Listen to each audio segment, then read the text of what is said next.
I'm Victoria Black. I'm the co-founder of Superfast Diet, and we are passionate about mental health. Well, today we're very, very fortunate to have the gorgeous Lisa Gumanik with us. Hi, Lisa. Hi, so good to be here. We're so excited because Lisa is actually a mental health coach and practitioner. She has so much amazing knowledge to share with us, and she's also an expert on BlissSpot.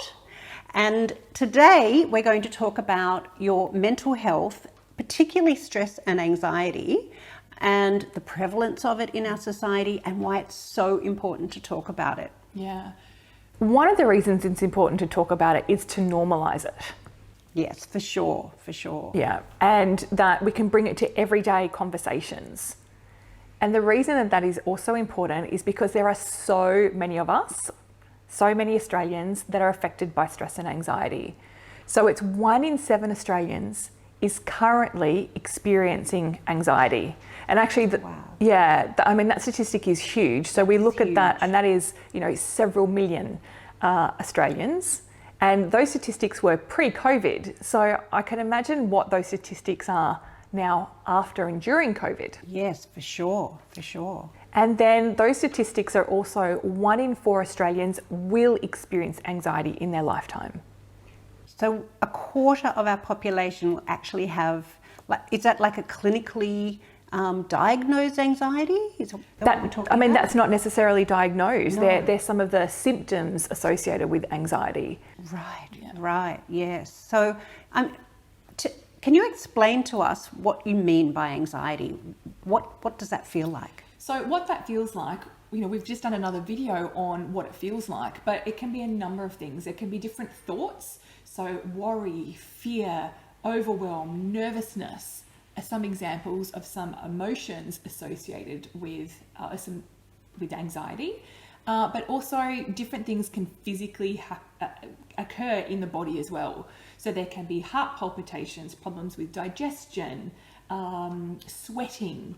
So there can be a number of, thoughts, feelings, and emotions. And with it being that prevalent, I know we all know people who have it. We've experienced it ourselves. So it's so important, isn't it, to actually normalise it and talk about it so people can be open about their experience. Yeah, open about their experience and also aware of their experiences, because there was a study done in the US by a team who was looking at what we call heart rate variability.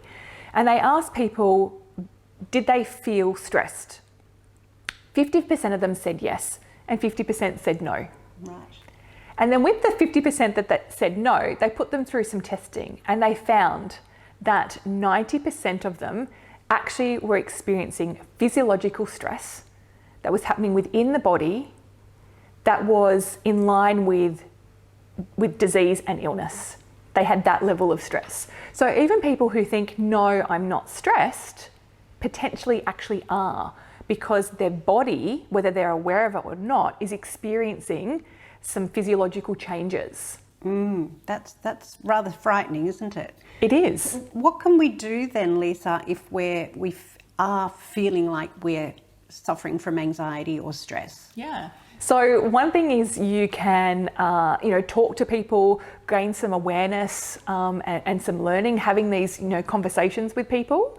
Googling, like if we look at Google, I'm not saying to go to Dr. Google, but over 1,330 million search results come up for the word stress. Wow. So we know that people are stressed and anxious and are looking for support and answers. So would you advise people to get professional help? Yeah, people can look at things in terms of there's a number of self-help tools and techniques that people can use and implement, and also professional help. Well, thank you so much, Lisa. That's very enlightening. I think for me, personally, I have had anxiety. And it's, when you experience it, it's just awful. It's really, really horrible. And, for me, it was just so frustrating. My head was saying, it's fine, but my body was having all these symptoms. It was just awful. And I know you've experienced similar things. Absolutely. And also I hadn't realized, you know, I was also a high functioning, I had high functioning anxiety and stress because I was very functioning in my corporate life, but I was highly stressed and highly anxious. And I'm like, oh, I don't associate with anxiety. Oh, maybe a bit of stress and worry. You know, I've been known in my family since I can remember as being a worry wart. And so that's a foundation of stress and anxiety. So having these conversations, being aware, and, you know, it's okay to talk about these things, and we need to talk about these things. And the statistics are also, you know, showing us of how prevalent it is.